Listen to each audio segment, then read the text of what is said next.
न्याय का सिद्धांत यह कहता है कि 100 दोषी संदेह का लाभ लेकर के अगर बच भी जाएं तो एक निर्दोष को किसी भी तरीके की सज़ा नहीं मिलनी चाहिए। इसी न्याय के सिद्धांत के आधार पर हमने आज यह कैप्शन में लिखा है कि जो फैसला हेमंत सोरेन की सरकार ने आंदोलनरत छात्रों के दबाव में आकर के लिया और जिस तरीके से कल देर रात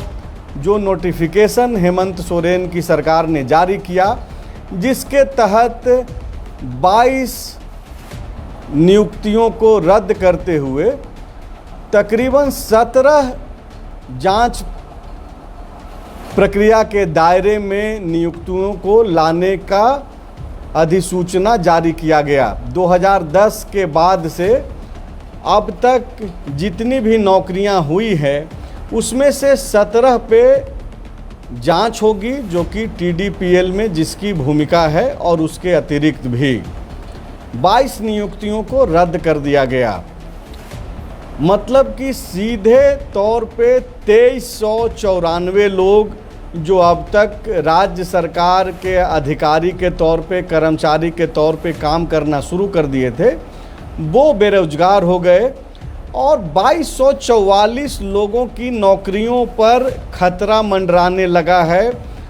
हेमंत सरकार के उस अधिसूचना के साथ, जिसके तहत कहा गया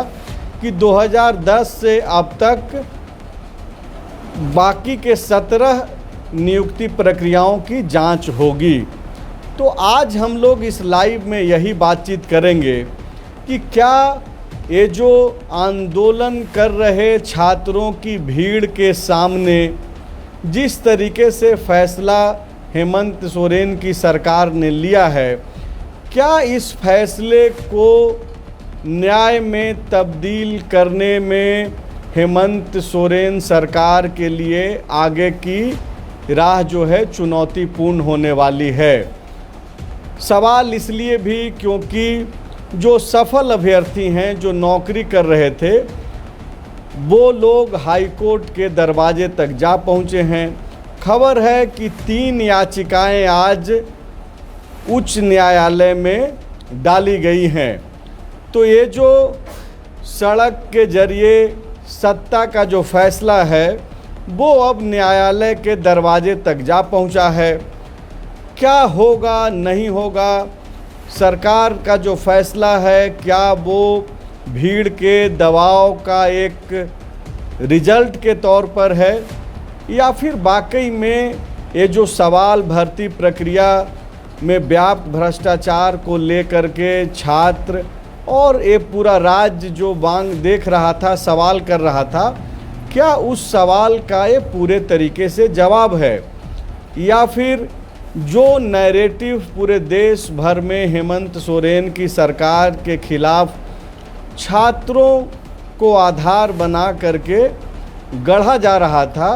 क्या उस नैरेटिव को धराशायी करने के लिए और उसमें एक कदम आगे बढ़ने के लिए हेमंत सोरेन की सरकार ने यह निर्णय लिया,